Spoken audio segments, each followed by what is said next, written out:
We're excited to announce that we're bringing back Sauna Camp 2.0 on March 20th from 2 to 8 p.m. We had this last year. We had 42 owners. This year, we're maxing out the capacity of the camp, which is going to be 60 people. We're going to have a wellness panel with some Everest summiters, as well as some Iron men and women to compete, and all about wellness and how they prioritize their health and wellness, not only in training, but in their lifestyles and in their business.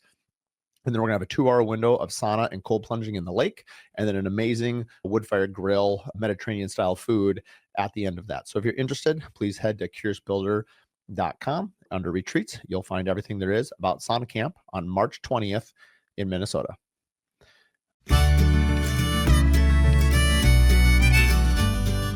It saved them like 2 or 3 grand for each year. That's a 5-minute fix that just saved a few $1,000s. And there's lots of things like that in your business to where if you just review all of your financials, it's not something you have to do often, but a lot of it's just these little tiny things.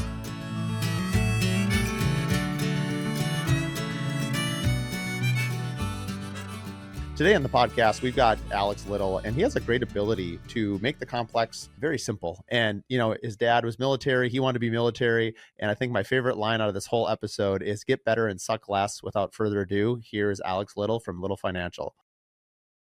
Welcome to the Curious Builder podcast. I'm Mark Williams, your host. Today, I'm joined with Alex Little from Little Financial out of Florida. I believe we're in Florida. Are you, Alex? I'm near Tampa. Tampa. All right. Well, I was just down in Orlando with my kids, actually, not too long ago for the whole student break I have little kids. So we did Universal Studios, Hollywood, that whole thing. Talk about accounting. Holy smokes. I was looking that up.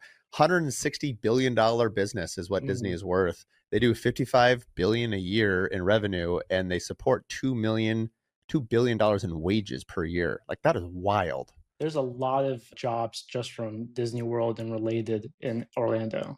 A lot. Can't imagine. Well, anyway, this podcast episode is not brought to you by Hollywood or Lego, although that would be a cool episode.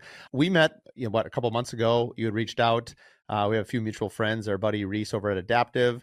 And I thought, it's been overdue since we've had, some real deep talk on finances, accounting, and you are the perfect host for that. I was looking at your schooling, the University of Utah. I love that it says not emphasis, double emphasis on audit and info systems. If you need anything more about this guy, the fact that he had to do a double emphasis means you are serious about accounting. Oh, I didn't want to be the boring 40 other just auditors. I wanted to be special, and I'm so geeky that I didn't want to just do accounting. I want to do information systems too, because I love like your tech stack and the data side of things. So I mean, it's funny. You're perfect. You're my kryptonite, because like a lot of entrepreneurs out there, we start with ideas and energy and creativity and all that, but without systems in place. We're going to talk a lot about it today. I'm specifically interested in talking about what you call the 2% leak and a few other things that the common business owner is not even aware of, where they're losing money. So we'll talk a little bit, maybe just do a quick brief intro on yourself, how you started your company, who you service, and what you do. But I think we'll spend probably 50 minutes, like real actionable details and stories that you've come across in your career. And just my goal out of this episode, we talked about this a little bit just before we started hitting record, is just what can business owners, specifically in the construction fields, take into their business from this episode and learn, like, oh, wow, I had no idea that was the hole in my boat. And I didn't even know, because I had no visibility to where I'm losing money. So that's kind of the goal of this episode. For sure. Yeah. So give us the elevator pitch. Who are you, and how did you get into, or why did you choose this as a field, and why are you specifically attracted at the 800,000 contractors in America? Yeah, no, that's a lot of questions, but yeah, the TLDR in me is I grew up in a military family. I wanted to be a pararescue jumper, but then quickly realized that I'm just not man enough for that. And I really like my air conditioning and top bed, so I went into business.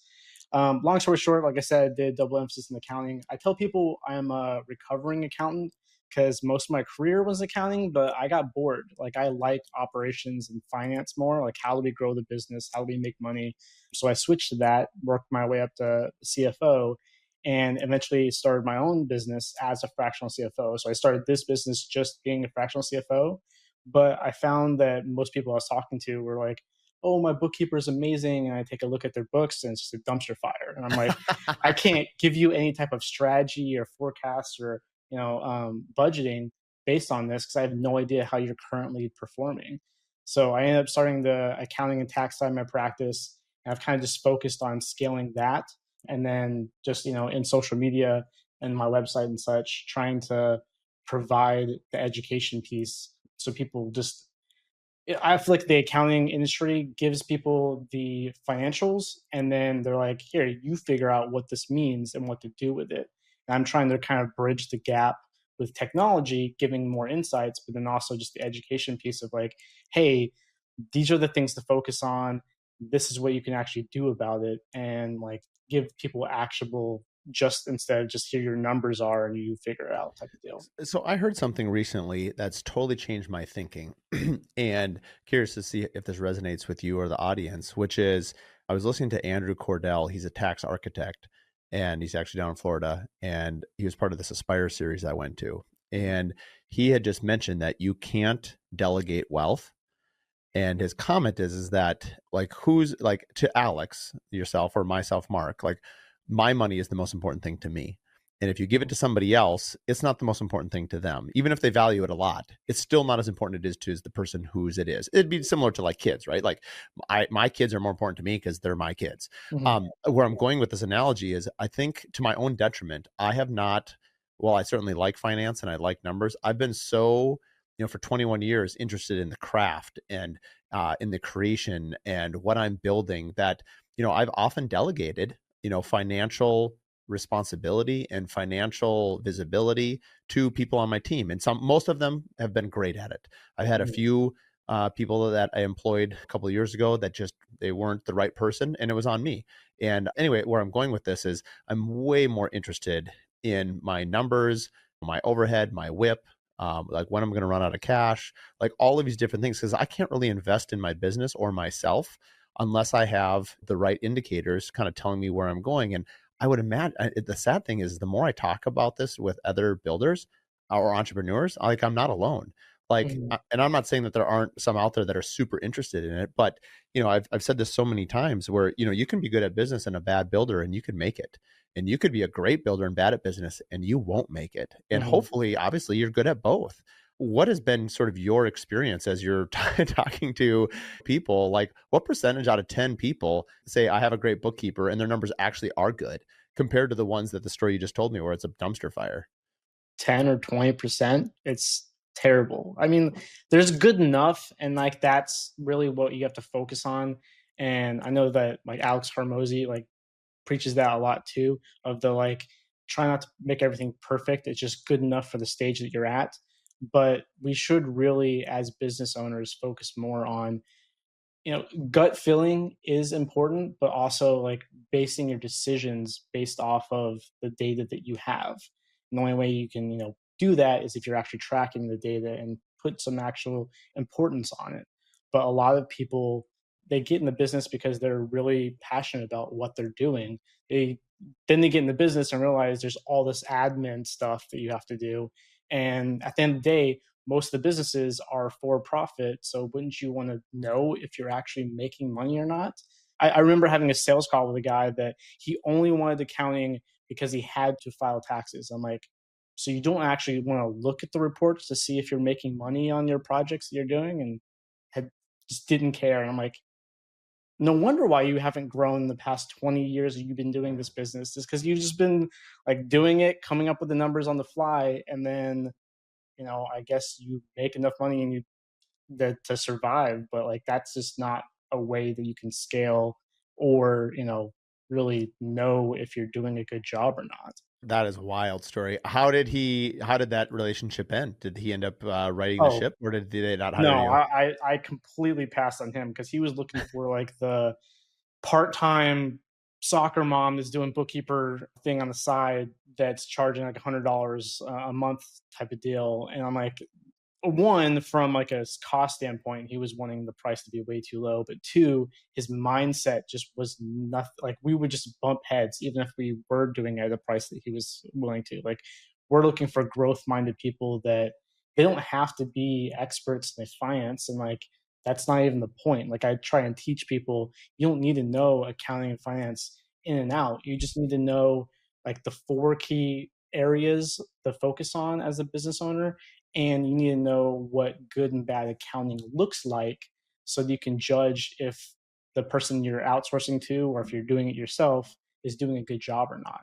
Because that's where the whole like bookkeeper like is amazing, but it's a dumpster fire thing. Is they just didn't know better if like what bad accounting looked like. You mentioned the four things. What are the four things? Yeah, so I mean, it's really simple, really. Revenue, gross profit, net profit, and cash.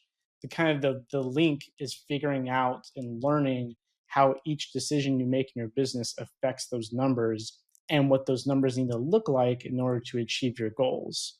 I think you had talked about an idea to talk about on this podcast later, but it's about some people are like, oh, I want to make $10 million in revenue this year. And I'm like, okay, like that number doesn't mean anything.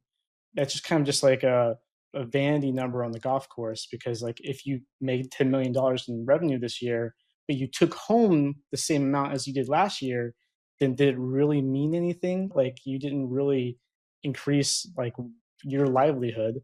So I think a lot of people just get in their head these arbitrary numbers and stuff that don't actually equate to getting closer to their goals, but they don't know if they're getting closer to their goals or not because they're not actually tracking or paying attention to the numbers.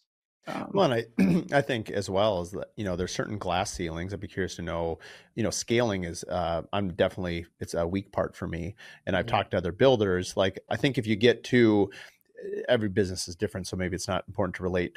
But like, I'll just say, I've been told before that, at least in our market, once you hit, let's say 9 to 10 million revenue a year, or gross revenue, that being profitable at the next level up, because now you have to start hiring more people, which Mhm. decreases your profitability, as you know.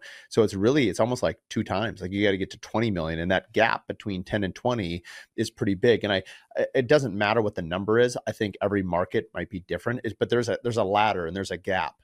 Just in working with other businesses, have you sort of seen that transition, or can you kind of speak either from a national point of view of like, as you look at companies like, hey, the reason that there's this gap here, or like basically how does a builder scale so that they can close that gap quicker? Because if you're spending a couple of years where you're taking in more revenue but you're not making Mhm. any more money, it might be okay if you know that you're planting the seeds for future growth and building an infrastructure. Like if you're buying land to develop and you're putting Mhm. that down payment, like totally makes sense. You're going to reap that in a farming analogy later. Where if you're a hunt and kill, it's only whatever's in front of you, and you got to it's a lot of pressure. I mean, I think Mhm. you have to have a strategy for farming and for hunting. But what has been your perspective of watching companies sort of try to go to another level? Yeah, like you nailed it with the first thing you were talking about is there's definitely growth stages and just stages of businesses to where you're dealing with different problems. That's why I try and play in the like the 1 to 5 million range, just because I like that more personally. But I mean, I work with anyone from 200,000 in revenue up to 50 million. But anyways, back to your question, I see it comes down to systems a lot. Is like with small business owners, when you first start out, and not even just first start, when you're working every day, there's so much going on that you're just trying to fix the problem, put the fire out. And it's usually just like a what's the easiest, fastest, most efficient way to do that right now. But you don't actually end up taking the time to go back and review, hey, is that actually the best process going forward? You have to think about every process that you put in place of like, is this going to work on one build or 100 builds? If it breaks, then it's like, okay, well, this isn't very scalable. It's the same problem with reviewing projects when they're complete to like see how do we improve it. Most of the time, you're so busy that you're jumping on to the next project and you don't even think about reviewing what went wrong or what went well or the financials. Did you make as much money as you thought you would on that project? So it's around having to force yourself to take time aside to not make it perfect, but think about in that bigger picture, is this going to scale or not? Because that's a lot of the things that you run into at those stages is like, hey, we getting more houses it's a lot harder now, because we're kind of just running into capacity problems. But also, can what we have right now be fine tuned though? So like, even if we stay at 10 million and don't go up to 20 million anytime soon, can I improve the processes and the profitability of the business right now to where I'm still making gains towards my goals, even if the top line number isn't improving as much? So it's kind of just like you systems are important throughout the life cycle of a business. It gets more and more of a constraint, when you get into the 7 digits type numbers. This is probably a good segue into you had posted something recently on LinkedIn that I was reading about the 2% leak. What is it about tiny costs that sort of quietly erase profit? And how do owners first notice this? And how do you know if it's happening to you? I think a lot of times, especially with builders, is like when you finish a project and, well, I mean, with businesses in general, I get the question a lot of like, my P&L says I'm making money, but like my bank account doesn't look any bigger than it did last month. And that's why our tagline for our business is we work with business owners that are making money but feel broke to better understand what they make, spend, and keep. Because lots of times it's like, where did my money go? At the end of the day, lots of times it's because just because they sent an invoice on something doesn't mean they actually collected on it. So that's one big problem. But anyways, back to your specific question. A lot of it comes down to, especially with builders, they have like a template of like, what they're estimating the project costs on, and that's how they build around, if it's a fixed cost contract. Or even like with, HVAC or home services, like you have like your estimate that you built originally of how much this job is going to take, which dictates your pricing. But a lot of times you don't update that estimate or template that you're using very often. So you'll go through projects and you'll think that you're making 30% because you never actually review on when the project's over, did we actually make 30%? And that's one of the examples that I see a lot is when we actually sit down and review, it's actually 18%. And it's like, oh, because this thing happened that, oh, it's an extra permit, or this cost rose, timber was more expensive than it used to be. But then no one actually goes back and updates the template that they now price their next job on. So it's a reoccurring problem. There's these little percentages to where you didn't think about it either when you made the estimate or the template in the first place, or they weren't included in a change order. One of the biggest problems that I saw a lot with custom home builder that I spent a lot of time learning the construction industry on was that they weren't very strict with enforcing their purchase orders and change orders process and comparing it to the invoice that was actually sent. So the sub would send or agree to a purchase order, but then send an invoice that's like completely different amount, like $2,000 more than what the invoice was, and no one ever caught that.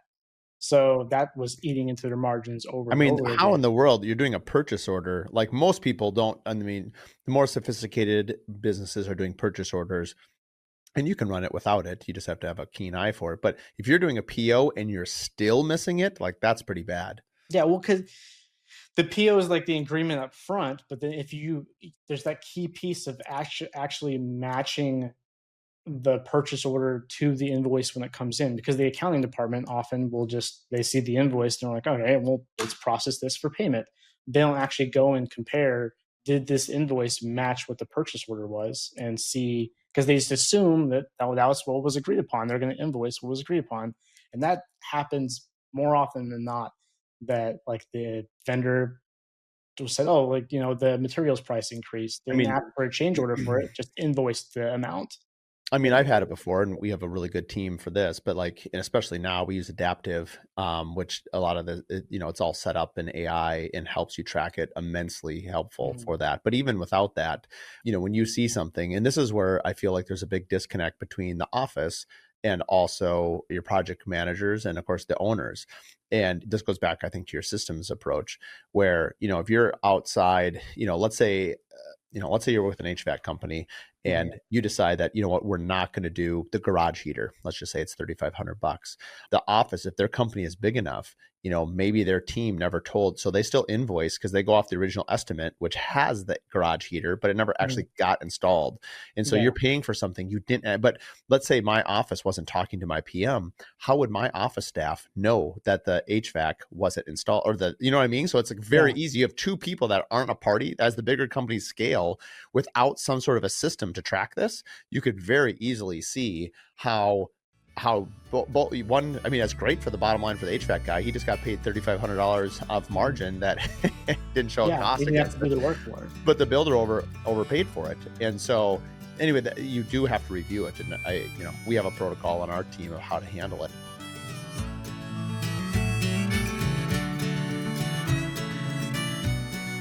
When it comes to quality, craftsmanship, and performance, Pella sets the standard.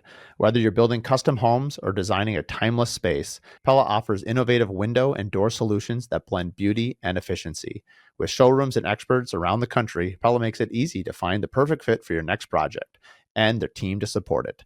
Build with confidence, build with Pella. Visit Pella.com to explore products and connect with your local rep today. For more information, you can listen to episode 1 or listen to episode 109, where we bring on Pella owners and founders at Pella Northland, as well as their innovative team behind the Steady Set innovation. How do you normally advise that when you're talking to people? How are you advising that they actually structure something around that just to catch that?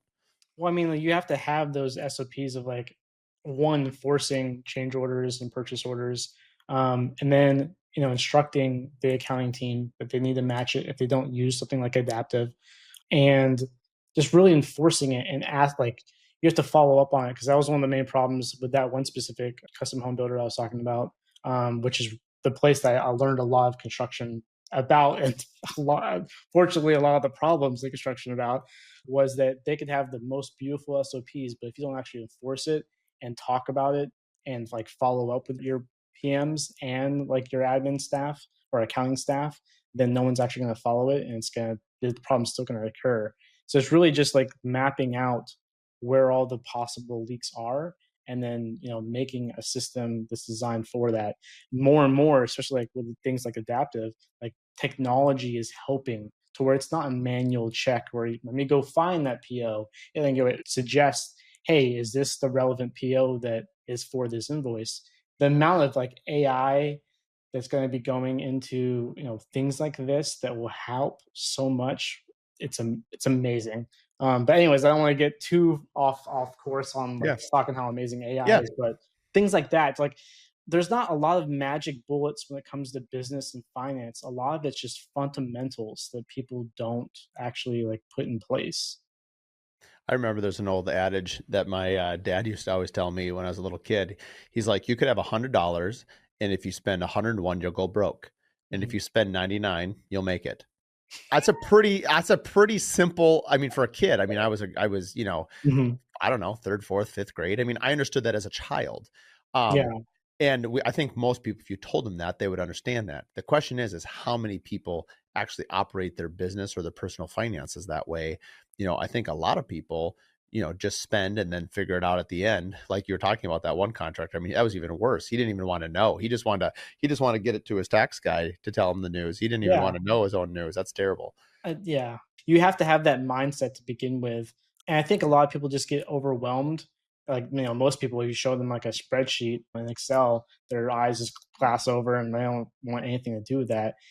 I think what finance professionals need to get better at is a lot of times we'll talk in finance jargon because we're trying to sound smart and convince you that we know what we're talking about, but a lot of that just goes over people's heads because they're not trained in that. They don't know that stuff. I think it's more important to have relatability and like simplicity than it is just sound smart. That's why I, instead of saying, revenue, expenses, profit, I talk about make, spend, and keep. Make it, and I'm trying not to demean people by talking to like how you would talk to a seventh grader, but like you need to make it to where they don't have to think hard to understand and like connect what does all this finance talk mean to what I actually do on my job. What do you mean by, does that tie into, you said you need visibility beats volume? a lot of people just say, "Oh, I'm going to get another job. I'm going to get another job." I mean, I used to be guilty of this. I always said I was a lot better at adding jobs than I was at cutting costs. Now, at a Mhm. high level, that might still be the case, but going faster just makes your ship sink faster. If you got a hole in your ship, speed Mhm. is not your friend.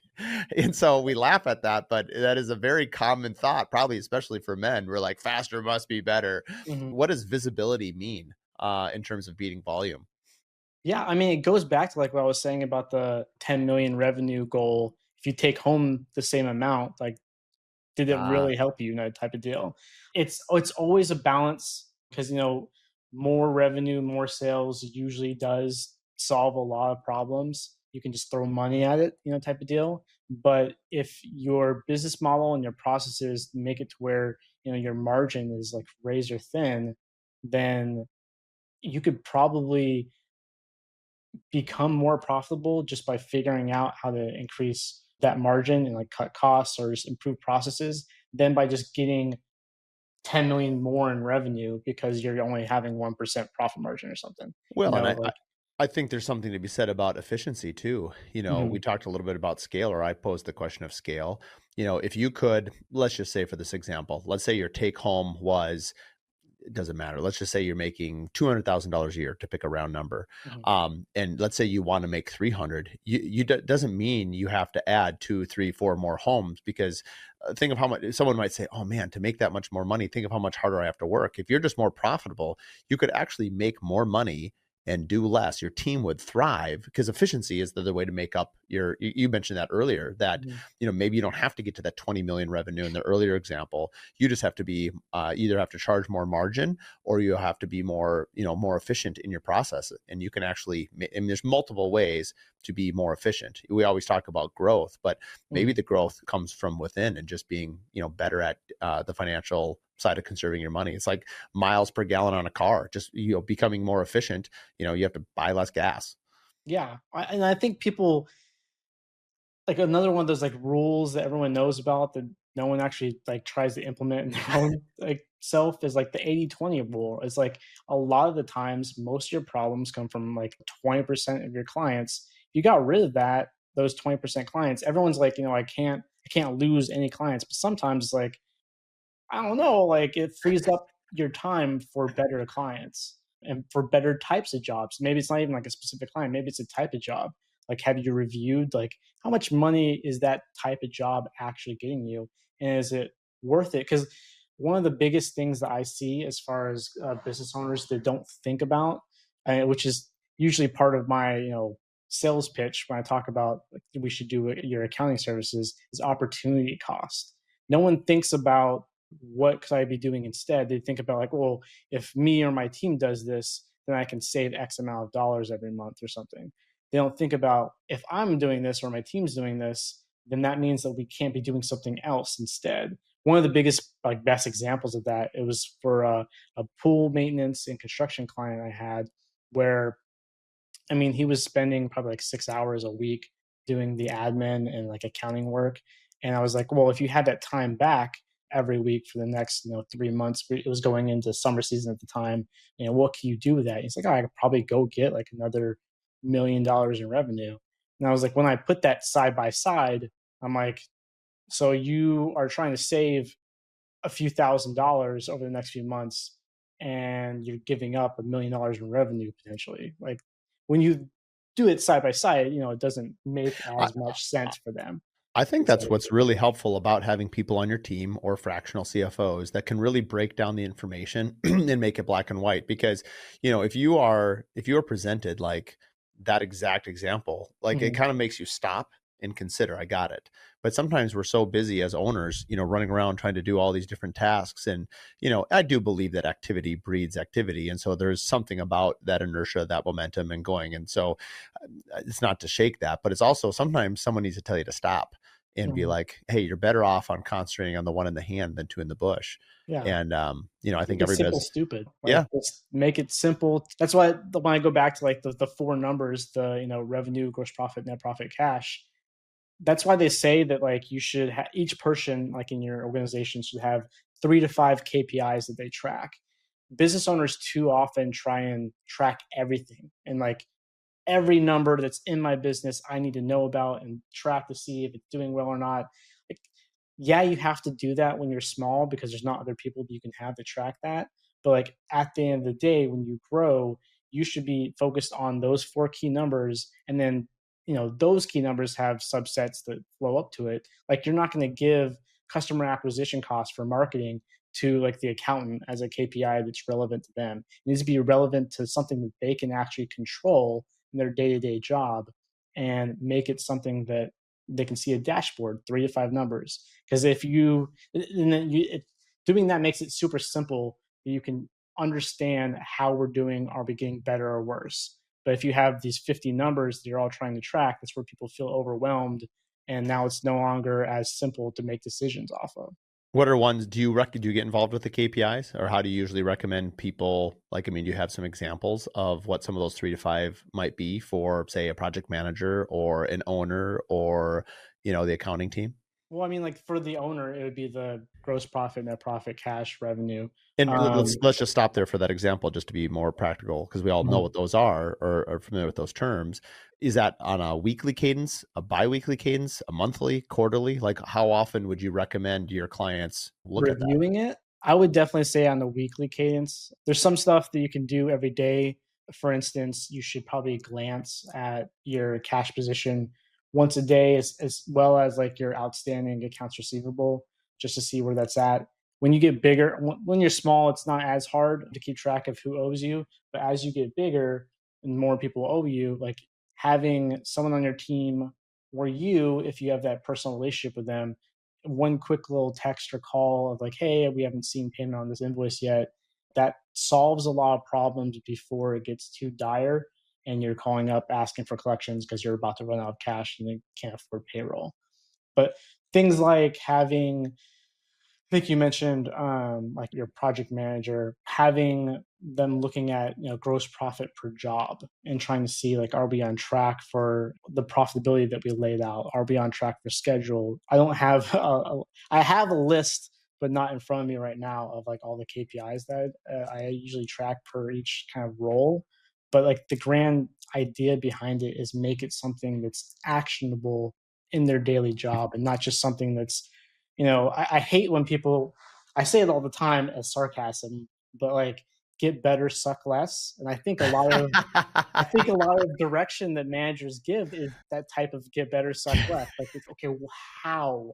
Like, give me something actionable that I do every day or every week or every month that I can actually see if I'm improving or not, and like give like hold me by my hand and tell me like you need to complete this many tasks within this time frame, or we need to improve in these metrics, Well, how and about not just that's be better. amazing. Get better, Yeah, suck less. That might have to be the title of this podcast. for, Um, yeah. I mean, it's at the so end of the day, that's what we're trying to do. so But like, what does that mean? So You how know? how about this? You tell me if you're comfortable with this. How about this? We will put a obviously when this airs, we'll post it 3 times on our Instagram. Mhm. If people tag you and ask, would you email them the KPIs that you said the Yeah, four? That'd be a for good sure. way for people to reach out and get something out of this. I just think it's really interesting because I think you're right. I mean, we're actually developing our KPIs. We have some that we use, but I've asked my team, I said, I want to, for our goals for 25, I sort of want to update our KPIs. And to your Mhm. point, make it more relevant. As an owner and as all owners, we probably track way too much stuff. And so letting people on your team sort of have accountability. So I think that'd be a great call to action, both for people to reach out to Little Financial, but also as kind of a value add. I mean, I Mhm. know I'll take it. I'm curious to see what you got. It's just kind of interesting. Yeah, and like you have to, obviously customize it for each Sure. role and like each business, but at the end of the day, it goes along with that theme of like just make it relevant to their job. And again, that's why like studies have shown 3 to 5 KPIs, main KPIs, is the limit of where people can focus on and make measurable gains and not get overwhelmed with 10 KPIs that they're tracking and all that jazz. And as you get a larger organization, it's easier because then you have people below you that are now tracking the more detailed stuff, like a AP clerk and how many bills they process per hour or per day or something like that, how many things that they do. At the end of the day, you roll it up.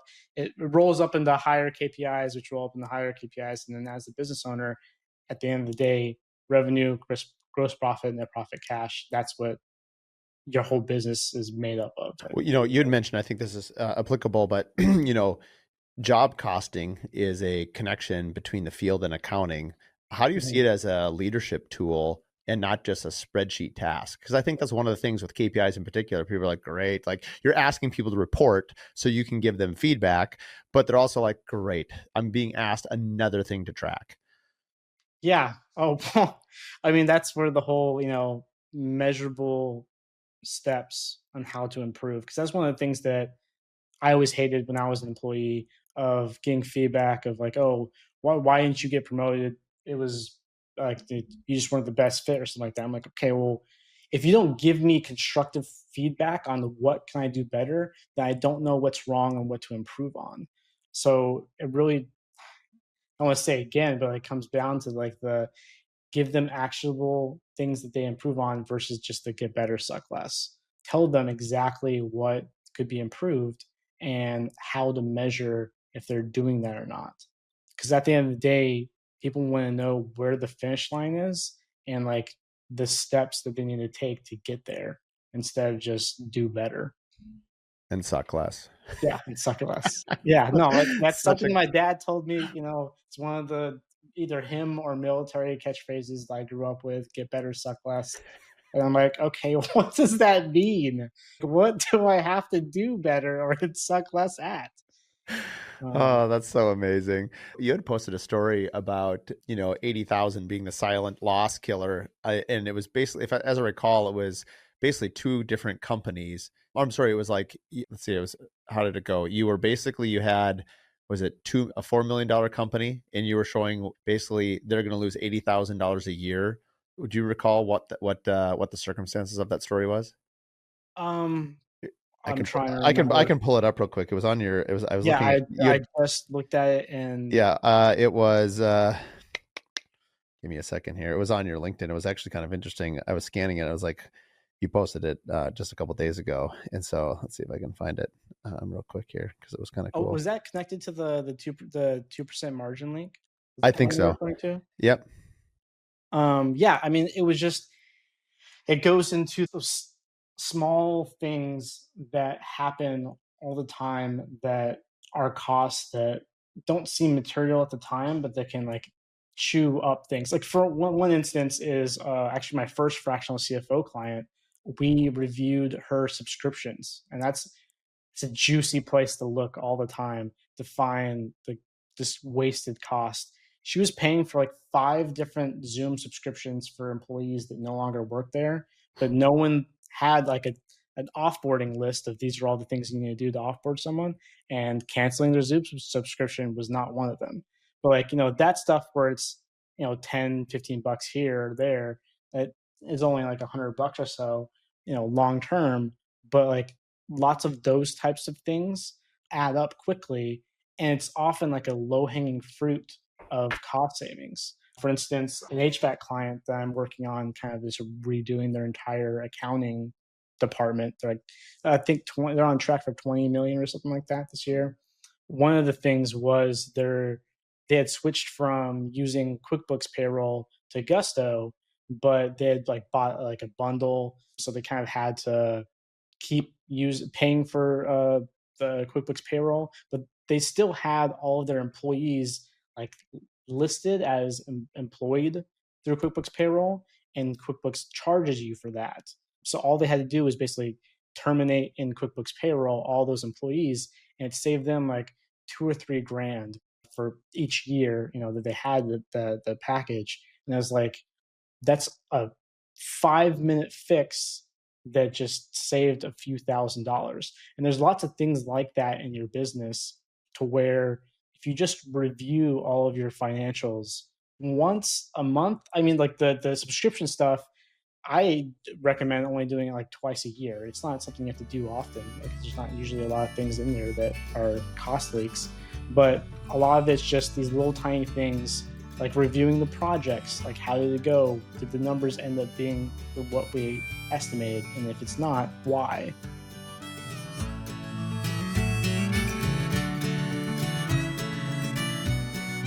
This episode is brought to you by Adaptive. If you're still chasing checks and juggling spreadsheets, it's time to upgrade. Adaptive is revolutionizing how builders get paid with AI-powered bill pay, automated draws, one-click payments, and built-in lien waivers. Faster payments, fewer headaches, and total visibility. Adaptive takes care of the back-end chaos so you can focus on what you do best, building. We've used Adaptive for 2.5 years and trust them to keep our projects moving and payments flowing. Learn more at adaptive.build and simplify the pay process today. For more information, you can also listen to episode 10 and episode 15. We run mostly cost plus jobs, right? So we're very keyed in on what something costs because, as Reese loves to say from Adaptive, you can't plus what you don't cost. So you really got to make sure you know what your costs are. And And so tracking it in the first place. yeah, and so a cost plus builder is less likely to run into that area. But where a cost plus person has an issue is if Mhm. one of their people don't get them a bill. And then, every contractor, if they've been in business long enough, has got that bill that squeaked in 3 months late, 4 months late, 6 months Yeah. late.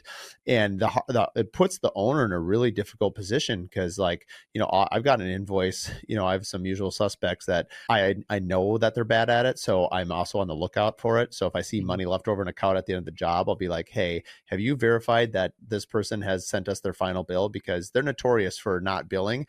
And, we're a team and, they do great work, but they're not the best at billing. But at least I know that. And so I know what to look out for. And so we'll reach out to them and make sure it's closed out because the last thing anyone wants to do on a cost plus job in particular is get 6 months after the job, you've closed it out and get a random bill. Now I'm sure there's many builders listening like, I would never pay that. Well, like we're Yeah, but building even at that point, you're trying to trade off your relationship yes. with the owner or the vendor, and it's like, Yeah, and yeah, who do exactly. I And screw? I've been faced with that before, and usually they're not been super big numbers, and you're just saying like, "Hey, I'm sorry, Sam, I can't go back to the homeowner right now. It's unprofessional. Mhm. I'm sorry you're in this position, but we really have to make sure going forward that you are, that you're billing on. I'm sorry, I can't pay the bill. It's not that I don't want to, but we send out final invoices, we send out, or sorry, emails, we send out Mhm. for us, you're linked into Builder Trend, like, the job is closing, like, you have to take some responsibility to get paid. I mean, that being said, as someone who's very conscientious and I probably value relationships, I don't know if you can value relationships more than you should. That sounds like a weird thing to say, but like my point is like, I don't know, like I really appreciate the people that work for me. And there's been many Mhm. times where I have paid my guys when maybe I shouldn't have, in Mhm. that scenario specifically. And, Yeah. or maybe I'll say, you know what?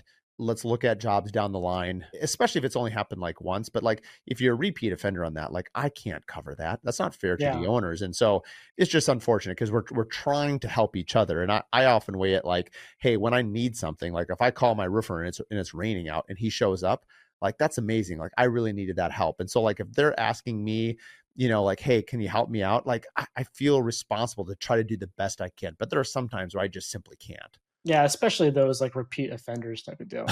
But then, Yeah. like, also, like, it's it should be in the perfect world, the vendors are the ones, like, that are keeping track of this, and they're doing what they should be, but, like, you have to have that safety net of the project managers Mhm. reviewing all of the POs that have happened and the change orders and seeing, like, have we had bills that match the total amount? Because then you can go through Builder Trend and look at what's the amount of what all the POs are and what's the actual cost that we received. And if you see a discrepancy there, and you're like, okay, is there a PO that hasn't been billed yet? That type of review, either monthly or especially at the end of the project, to make sure that you're trying to not put something on a bank draw last Well, minute. and we do, we often will be sending out, I mean, people at this point, we've trained our subs and we work with pretty much the same subs in every project. So they're very well trained, but Mhm. we like to pay people quick. I've always said that, like, I hate it when you work with companies that are like, you submit the bill, it doesn't go on to the next 30 days, then it doesn't go on to the Yeah, next 30 days. They got to review it. It's like 90 days, 100. It's like, this is crazy. What are we doing? And it's really frustrating. And so I've always, because my skill set has never been actually doing the work on a home, I've always said to my team, like, what can I do? I can pay my people really fast, assuming everything's kosher and good to go. But mhm, so, if I get a bill, and it used to be, and this was a problem actually early on in my career, if in people, the problem is the subs knew this.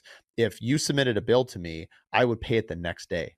And I was so gung ho about, I'd never like holding on to someone else's cash because I didn't want to ever get into a situation where I had the whole Peter Paul situation. Mhm. So if I have a client's money and I owe one of the subcontractors, I want to pay him immediately. I didn't want, not that I didn't want the responsibility. I just didn't want, I wanted it paid and satisfied. And I still think Yeah. that's a good underlying philosophy. But the idea, it was so stressful on my poor, her name was Zenda. She was amazing. I mean, she wrote checks. I mean, her hand must have been so tired. This is way before ACH. I mean, she would just write check after, and it would every day. You can imagine her flow. It'd be like 5 checks, 3 checks, 1 check versus what we obviously do now, and I hopefully most people do is we have a cadence. You know what? If you get us a bill Mhm. by whatever it is, the 15th of each month, we'll pay it by the first of the next. And so we're trying to keep people on a really tight. We Yeah. invoice the client monthly, and so we leave about a 15-day window in there so that hopefully none of our subs have to wait longer than 45 days, but they should be being paid in 30 days or less if they hit that sequence right. Yeah, and And a lot of it's training your vendors of, expectations. mhm. I had a client that they this was another pool client. They had unfortunately, like, trained his technicians that they oh, well, not technicians, but his contractors for like the construction and like repairs and stuff, that they would be able to submit their invoice and that he would approve it and pay it like that afternoon. I'm like, dude, like you have set such a bad precedent because like a lot of the ACH rules like are 2 days. Like, the bank or like the vendor that he was using for his payment processing to pay the vendors were basically like fronting the cash for 2 days, hoping that it's going to go through and not have any type of bounce, ACHs and stuff like that. I'm like, I understand the desire to pay them quickly, but also like this is a business. There is processes. Reviews have to happen.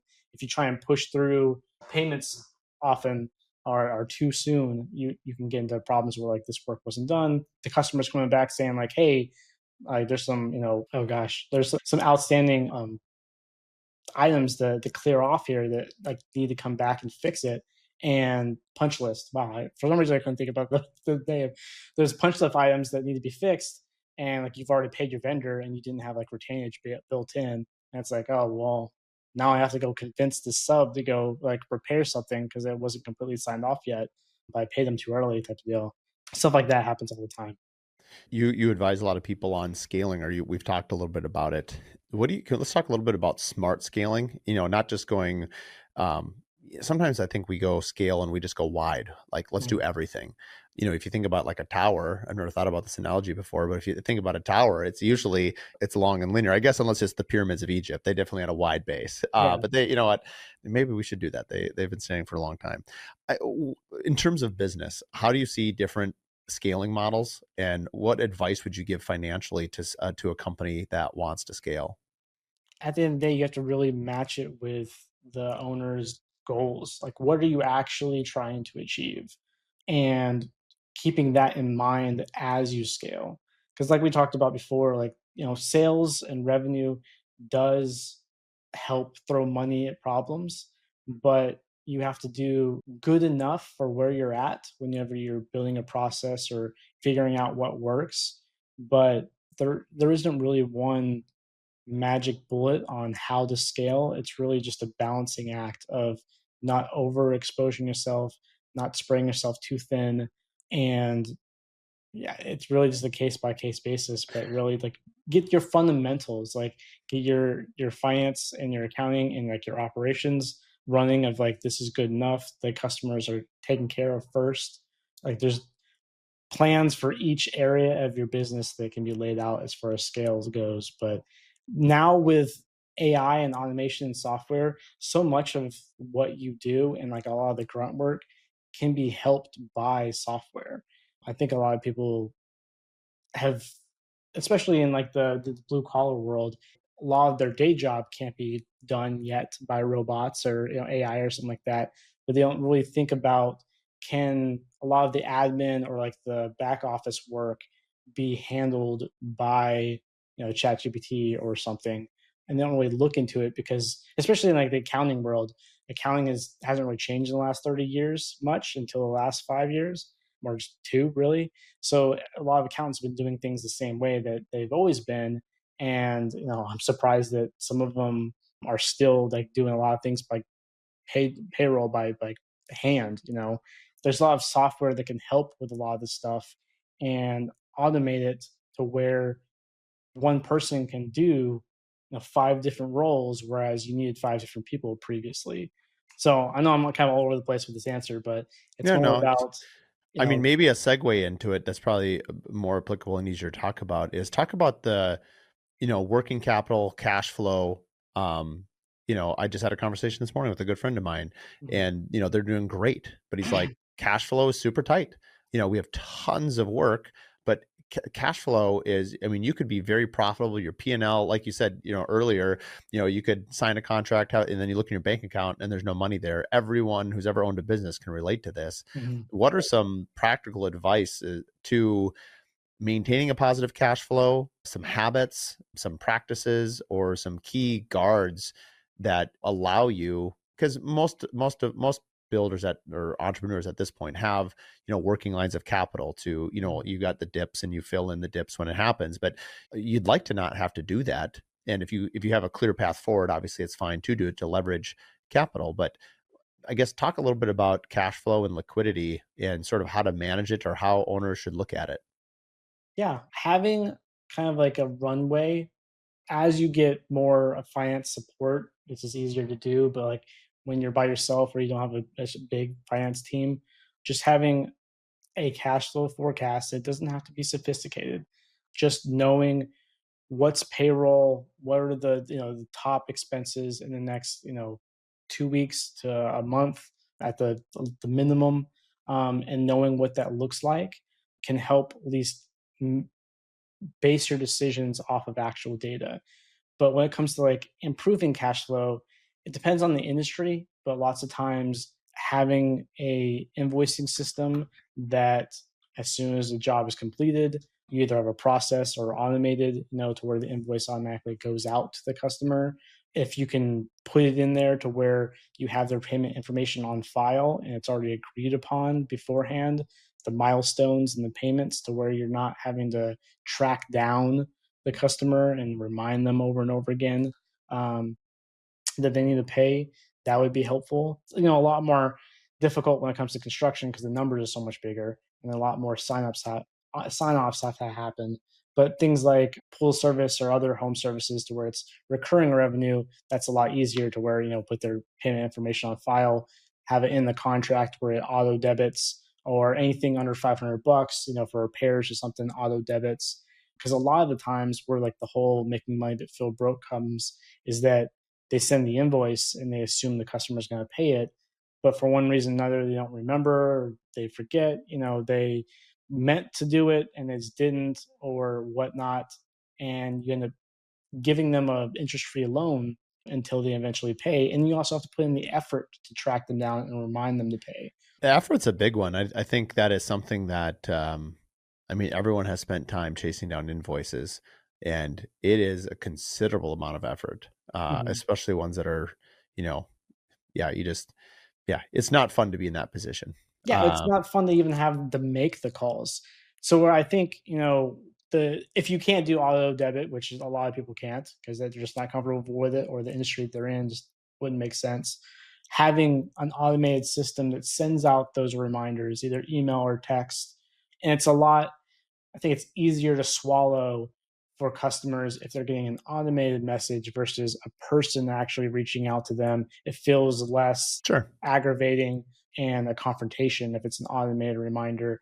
And you have a system set up to where the email or text goes out 3 days before the due date, on the due date 3 days after.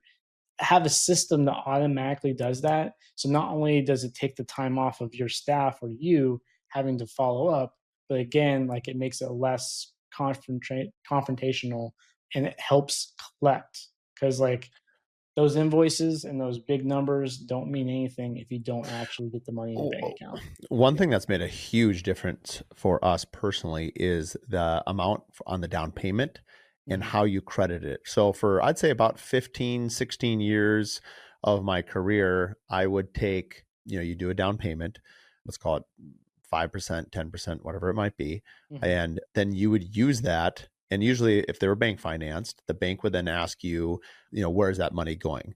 And Mhm. so let's say go toward the lumber bid or goes towards whatever. And once you've used that up, you can sort of ask for more. Mhm. But you're sort of in construction, we're always sort of in arrears Yeah. because, and so it becomes a real problem because you're constantly, you don't want to use your own money to finance someone else's home, or that's always been my Mhm. stance on it, because like I'm not being paid to do that. That's what the bank is for. That, if you want me to do, that's a different conversation.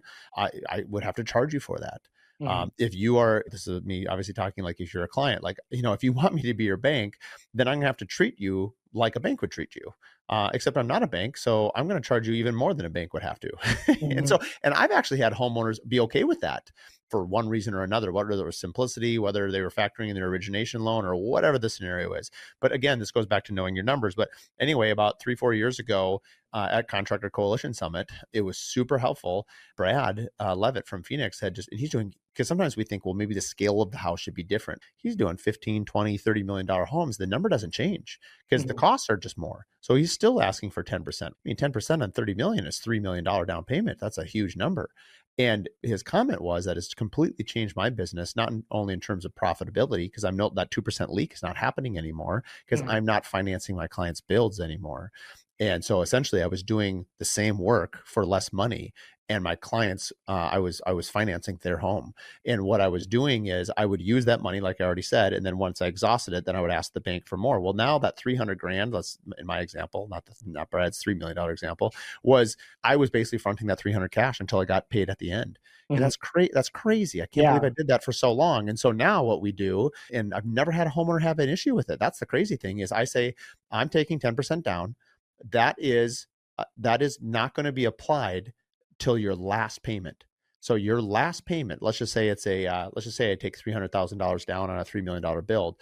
Their last draw should be less than 50 grand, because the 300 grand they've already fronted me. And so Yeah. we're watching it, we're timing it out, like we're doing monthly reports, making sure we don't get overextended, obviously, because the risk of that is, my earlier comment is that I would, that 300 grand, that I would burn through that or whatever would happen. And personally, I never make that number higher than my gross profit, because I, even if something was mismanaged, which it shouldn't be, but let's just Mhm. say it was, I wouldn't want to be at risk of, having to bring a check to closing or something like that. So Yeah. I've made sort of double sort of safety guards for myself and for our team and for the client too. It's not fair to ask them for, say, 20 or 30%, because if you had a bad actor, now you're going to get to the end and, where's the safeguard for the client? And Mhm. so that has made a huge difference in terms of our liquidity and also cash flow, because now we have not struggled with cash flow the way we used to, because we have larger down payments. And so it is kind of a silver bullet, but the key is you can't credit it till the end. And I think it's that little fundamental switch that sort of changes the narrative. I'm curious, your comments or your thoughts on that. No, 100%. That's been such an immense game changer for clients is when they have that realization. And like we have a whip report that we use too for clients, and showing them if they're over or under build helps put that in numbers perspective of, hey, like you have not invoiced enough to cover the costs that are coming up this month. And like now you're going to be financing, like you said, the customer. Like those are, unless it's either you that has to take the hit or your subs that have to take the hit of they just not get paid on their invoices, until time. And like you have payroll too that you have to, fund. So like having that mindset of like this money is to pay off the the customer invoices for the month, but we have this not slush fund because that's a bad connotation, but like this deposit that we're using. It's such a game changer on stress and just the cash flow issues. And one thing that people have to take a step back and like learn before they even do that part is that those funds that you get from the customer for the deposit should be like in escrow. I see a lot of builders that will, not even just builders, but businesses in general, that will take deposits and they'll pay like subcontractors from our previous job, or they'll pay payroll with it, operating costs. And it's like, if that customer canceled their contract right now, you have to give that money back. That's not your money to play with, and they're using it for other things, and they're kind of just kicking the can down the road because they don't have enough funds that they've collected up front in order to pay for that new project. They're using that new deposit to pay for the last deposit, the last customer's project. And having those two things in mind of only use the funds from that customer for that customer's project, and then having the funds ahead of time and knowing ahead, what you're going to be applying those funds towards is really, I feel like when you go from a unsophisticated to sophisticated, builder level of like, hey, we're professional now. We've got things set aside for this customer, and like looking ahead and stop being a bank. Really. Well, and I think one last thing on that topic is you can also set up separate bank accounts for each job, so that money. So if you want to be very clear on what portion of it can stay in a separate account. There's a book, and we're kind of out of time here, but have you ever read Michael Michalowicz's Profit First book? Yeah, actually, over there somewhere. It's right behind it. I mean, that book's amazing. Yeah. There's still levels of it that I need to reread and process, but basically for the audience, it's a must read. I mean, Alex has got in his office right behind it. I've read it at least twice, and part of it is just setting up these different accounts, Mhm. and the idea of like profit first, like like literally when you get let's just say for easy numbers, let's just say you're taking in 10%, and so you take 10% off of, let's say you get $100,000 check, you take 10,000 and you put it in a bank account that literally says profit first. That is your profits. Because a lot of entrepreneurs, I know it's not just builders, they say, how much do you make? Well, after I pay all my expenses, whatever's left over, that's my profit. And that is a terrible way to run a business. I know, I've done it. I don't know any owner that hasn't probably done that, unless they came outside from a financial or business background, because you weren't ever taught these principles unless someone else, you kind of went through them. But starting to understand to set it aside is hugely helpful. And to your point, it reduces stress to such a high level. Well, and it gets you in the what I like about Profit First really is it gets you into good habits of really being strict of where your money's going. Because like that's the question that so many people come to me is like I said, they're making money but they feel broke. They don't know where is all my money going. Well, if you set aside what your profit is supposed to be, that means you really really have to keep control and be strict about what you're spending money on in order to complete the project as you've estimated and like planned out. Because if you don't, then there's a vendor at the end of the day that's asking for money that you don't have any more money for because your 10% is in your profit, and then you have to start aiding into that, and it's a lot it's a lot more obvious that you didn't make your 10% when you have to actually pull from your Profit First bank account, to pay a vendor, because like, okay, well, that wasn't in the plan, that wasn't in the estimate, so now it's more obvious. But it teaches good habits. Yeah. That's what I really like about that book. Yeah, habits and mindset. Well, I appreciate your time, Alex. We want to respect your time and the audiences as well. So we'll wrap it up. We'll have everything in the show notes.